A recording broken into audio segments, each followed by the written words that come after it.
안녕하세요, 성도 여러분.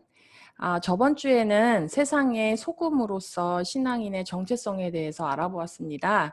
이번 주는 세상의 빛으로서 신앙인의 정체성을 알아보도록 합니다. 마태복음 5장.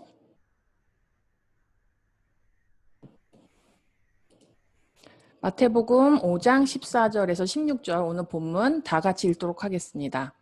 너희는 세상의 빛이라. 산 위에 있는 동네가 숨겨지지 못할 것이요 사람이 등불을 켜서 말 아래에 두지 아니하고 등경 위에 두나니 이러므로 집안 모든 사람에게 비치느니라. 이같이 너희 빛이 사람 앞에 비치게 하여 그들로 너희 착한 행실을 보고 하늘에 계신 너희 아버지께 영광을 돌리게 하라. 아멘.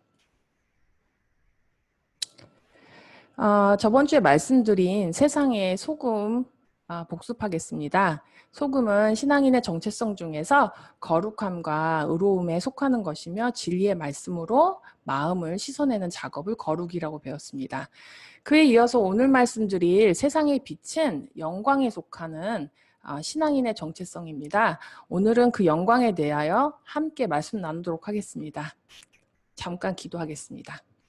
하나님 아버지, 오늘 또 세상의 빛으로서 우리의 정체성이 어떠한지 말씀을 통해서 배우려고 합니다.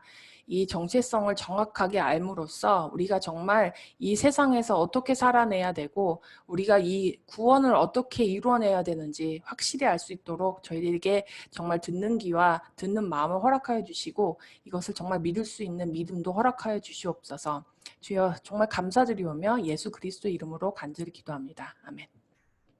오늘 설교 개요 말씀드리겠습니다. 첫째로 이사야 6장 1절에서 3절에서 하나님의 고유한 속성이 거룩과 영광이라는 것을 짚고 갑니다. 둘째로 고린도 후서 4장 6절에서 7절에서 우리는 스스로 빛을 내지 못하는 존재라는 것을 배우고 세 번째로 영광이 고난을 통해 성도들을 변형시켜 가치를 드러내는 것을 말씀드리겠습니다.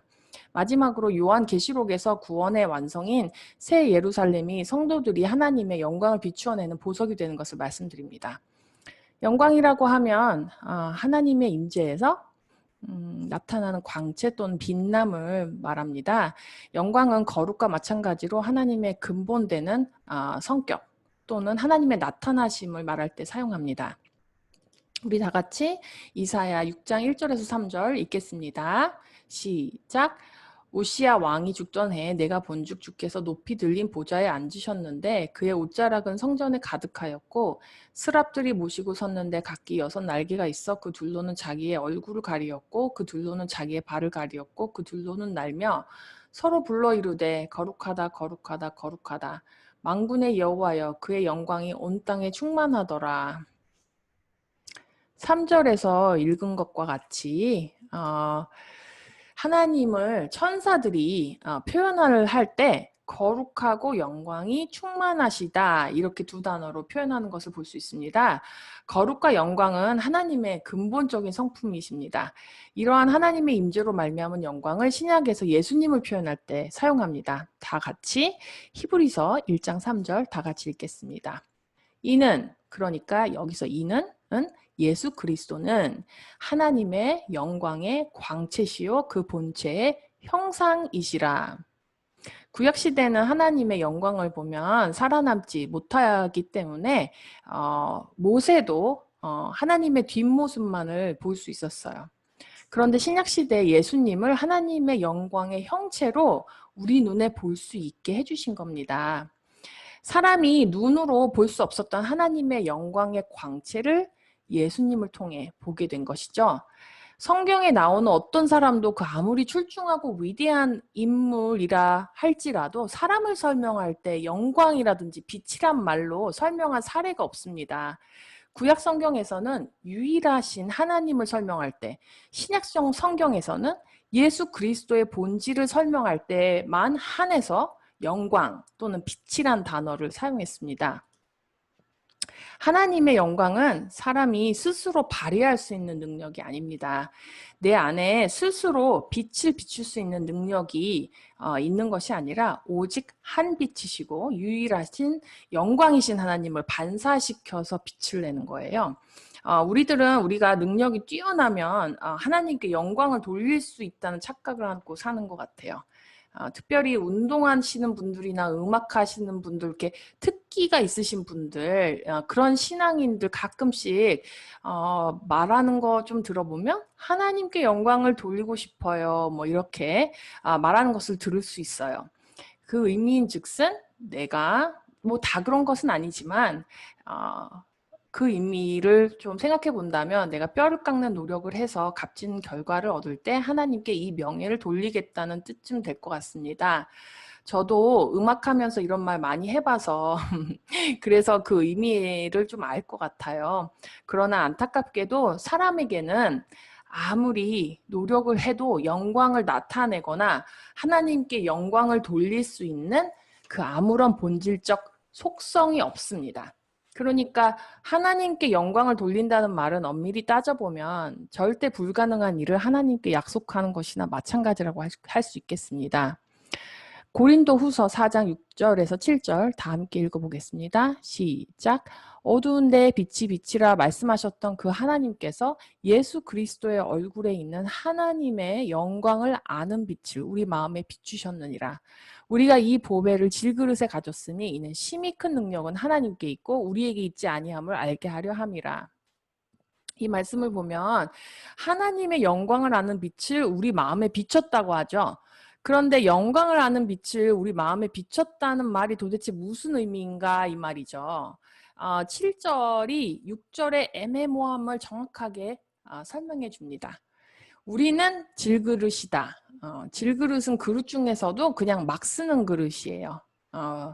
모양 자체가 투박하고 깨지기도 잘 깨지는 흔하디 흔한 그릇입니다. 질그릇은 그릇 자체로는 아무런 가치가 없습니다. 그러니까 질그릇이 아무리 노력을 해봐야 그 안에 보배를 담기 전에는 절대 영광은커녕 그 어떤 가치도 생산해낼 수 없는 흙에 불과한 존재라고 볼 수 있죠. 7절에서 말하는 그 심히 큰 능력은 하나님의 영광을 이야기하는 것입니다. 즉 영광이 사람에게서 나오는 것이 아니라 빛의 본체이신 하나님께로만 나올 수 있다는 말입니다.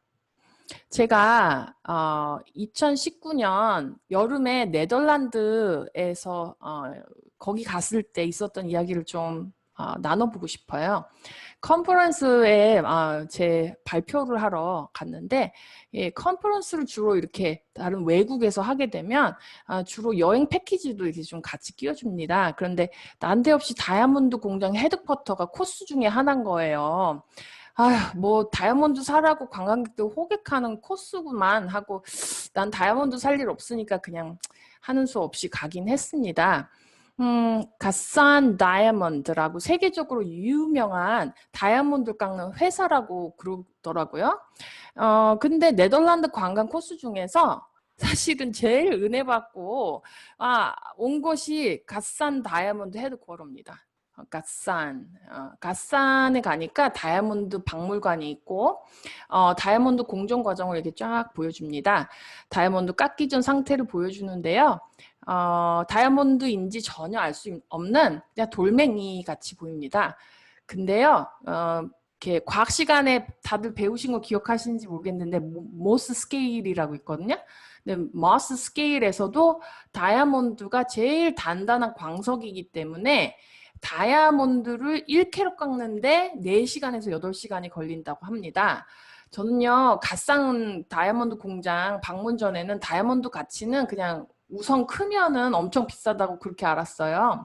그런데 갓산 공장에 가니까 다이아몬드 가치를 설명해 주는데 제가 거기서 이제 은혜를 받은 거예요. 그 얘기를 좀 해드릴게요. 그 사람들이 다이아몬드 가치를 매기는 메저라고 하죠. 그런 어떤 등급들을 매길 때 4C 이렇게 설명을 하더라고요. 그러니까 4C가 뭐냐면 color, cut, clarity, carat weight. 그러니까 진짜 다이아몬드의 진짜 가치는 영롱한 빛에 있다는 거예요. 이 다이아몬드가 영롱한 빛, 영광이 어떻게 빛나느냐, 하나님의 영광이 사람에게 어떻게 비추느냐, 이게 다음 포인트입니다. 영광은 고난을 통해 변형을 일으킵니다.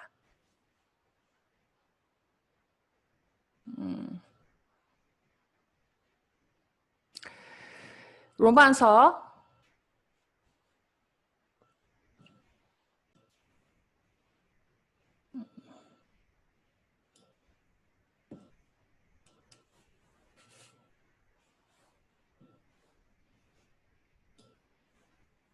죄송해요. 컴퓨터가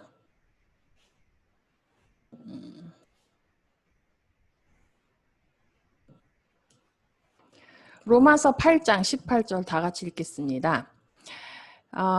생각하건대 현재의 고난은 장차 우리에게 나타날 영광과 비교할 수 없도다. 바울 사도가 여기 재밌게 고난과 영광을 같은 선상에 놨단 말이에요. 고난은 지금이지만 영광은 미래란 말이죠. 다이아몬드 이야기 다시 갑니다. 다이아몬드 가치가 영롱한 빛깔에 있는데 그 다이아몬드의 빛은 다이아몬드를 몇 번 깎았느냐, 어떤 각도로 깎았느냐 따라 결정된다는 것입니다. 다이아몬드 1캐럿 깎는데 4시간에서 8시간 걸리는데 갓산 다이아몬드가 제일 유명한 게 이 회사 트레이드 마크가 121번 깎은 다이아몬드로 합니다. 그러니까 갓산 121 이러더라고요. 그러니까 121번 다이아몬드를 121번 깎는 기술력이 이 회사한테 유일하게 있다는 거예요. 돌멩이 다이아가 값비싼 다이아몬드가 되는데 결정적인 요인이 돌을 깎아내는 고난을 통해 변형이 이루어질 때라는 것입니다. 한두 번도 아니고 121번을 깎아내는 고난 후에 그 영롱한 다이아몬드의 빛깔을 얻어내는 것이죠. 예수님이 너희는 세상의 소금과 빛이니 하실 때 너희가 누구라고 했습니까? 하나님 때문에 핍박받고 고난받는 자라고 저번 시간에 설명드렸는데요. 영광은 돌멩이를 수없이 깎아낼 때 그 빛을 발하는 것입니다. 고린도 후서 3장 18절 다 같이 읽겠습니다. 우리가 다 수건을 벗은 얼굴로 거울을 보는 것 같이 주의 영광을 보매 그와 같은 형상으로 변화하여 영광에서 영광에 이르니 곧 주의 영으로 말미암음이니라. 여기서 그의 형상으로 변화한다는 말씀이 나오죠. 돌멩이와 질그릇에 불과한 우리들, 현재는 아무런 가치가 없는 우리들이 한 번씩 고난을 통해서 깎여질 때마다 그 가치가 올라간다는 이야기입니다. 돌이 한 번씩 깎일 때마다 빛을 내는 다이아몬드가 되듯 우리 돌 같은 심령도 고난으로 깎일 때 변형이 이루어지고 그 변형으로 영광에서 영광에 이른다는 것입니다. 다이아몬드가 주는 교훈이 또 있습니다. 깎은 횟수도 중요한데 값비싼 다이아몬드는 색상이 없이 투명해야 한다고 합니다. 무슨 이야기입니까? 스스로 색상을 내는 것이 아니라 외부의 빛을 반사해내서 그 빛을 발해야 된다는 거예요.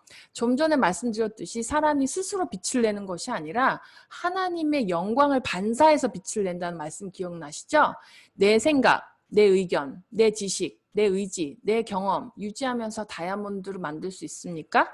내 뜻, 내 생각, 내 의견이 없어지도록 고난이 내 심령의 돌멩이를 깎아내서 이제는 오직 하나님만의 영광을 비춰내서 투명하게 하나님의 빛을 발할 때 이게 영광이라고 한다는 거예요. 그러니까 우리의 색깔을 버려야 돼요.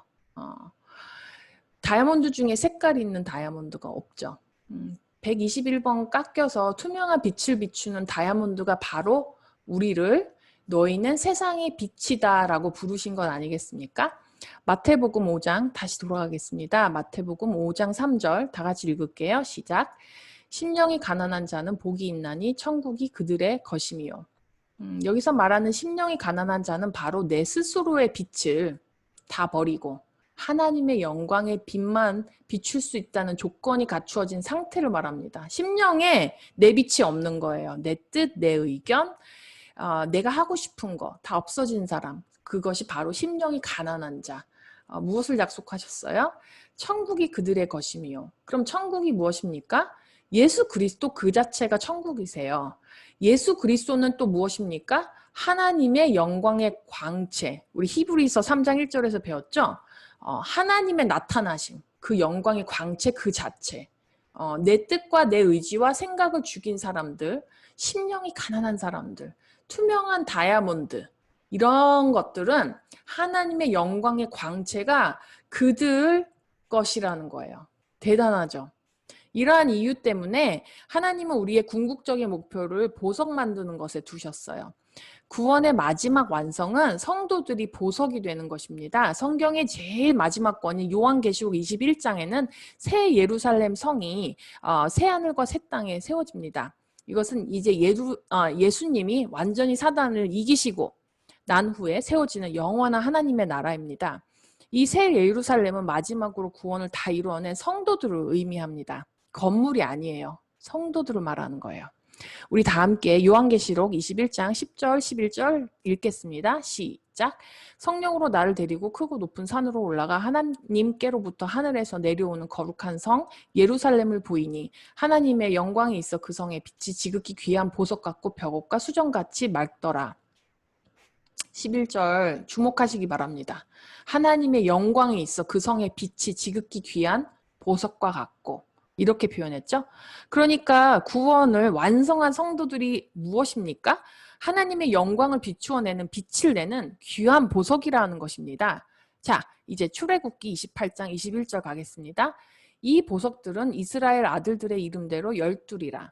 보석마다 12지파에 한 이름씩 도장을 새기는 법으로 새기고 구약시대에 제사장 아론이 성소에 들어가기 전에 제사장의 옷에는 이스라엘 12지파의 이름을 새긴 12보석을 가슴판에다 달고 들어갔습니다. 하나님이 언약을 맺으신 자녀를 향한 계획은 처음부터 보석과 같은 존재였어요. 즉 하나님의 영광을 반사시켜 빛을 내는 보석으로 부르신 것이 하나님의 백성이란 뜻이죠. 이 12 이스라엘의 보석을 성경의 가장 마지막인 요한계시록 21장에서 새 예루살렘을 보석으로 만드시면서 그 계획을 이루어 가시는 거예요. 말씀 마치겠습니다. 예수님은 신앙을 위해 가난하고 애통하고 의에 줄이고 목마르고 의를 위해 핍박받는 자들에게 박해받는 자들에게 너희는 세상의 소금과 빛이다 말씀하셨습니다. 다른 말로 너희는 거룩이고 영광이다 라는 뜻으로 설명했습니다. 또 다른 의미로는 구원의 시작과 완성을 다 말씀해 주신 겁니다. 우리는 스스로 거룩해지고 영광스러울 수 없는 존재입니다. 그러나 고난을 통해서 나의 심령에 돌을 깎아낼 때마다 또한 나의 의견, 뜻, 생각, 의지 비추는 것이 아니라 그 빛을 버리고 하나님의 의견, 뜻, 하나님의 계획과 영광을 비춰낼 때 진정한 가치를 발할 수 있는 다이아몬드와 같은 사람들입니다. 우리의 목표는 보석이 되는 것입니다. 거룩으로 구원을 시작해서 영광으로 구원을 이루어가던 모든 과정은 그리스도의 몸된 교회에서 이루어져 갑니다. 신앙인의 정체성 시리즈 시작을 그리스도의 몸 교회에서 시작했어요. 다이아몬드는 잘 깨지지 않는 단단함의 특성 때문에 오직 다이아몬드로만 다이아몬드로 깎을 수 있다고 합니다. 우리의 거룩함과 영광이 오직 교회를 통해서 제대로 깎여지고 다듬어짐을 기억하시기 바랍니다. 다이아몬드와 같은 단단한 우리 마음은 다이아몬드와 같은 성도들이 서로 다듬어내어 결국은 새 예루살렘 성의 보석과 같은 영광체를 이룹니다. 교회가 매우 중요하죠. 그리스도의 몸된 교회 안에서 우리 서로 보석이 되어 갑시다. 기도하겠습니다. 하나님 아버지, 오늘 말씀 주셔서 너무 감사합니다. 저희들이 새 예루살렘 성 그 보석을 그 보석이 되는 그 구원의 모든 전과정을 이루어 갈 때까지 우리가 함께하여 주시고 우리를 붙잡아 주시고 우리가 이 정말 삶에서 겪는 모든 고난과 박해와 핍박으로 저희들의 빛을 버리고 이제 저희들이 정말 하나님의 영광만을 비추어내는 영광을 반사해내는 그런 정말 세상의 빛으로 살아낼 수 있도록 주께서 함께하여 주시옵소서. 예수 그리스도의 이름으로 기도했습니다. 아멘.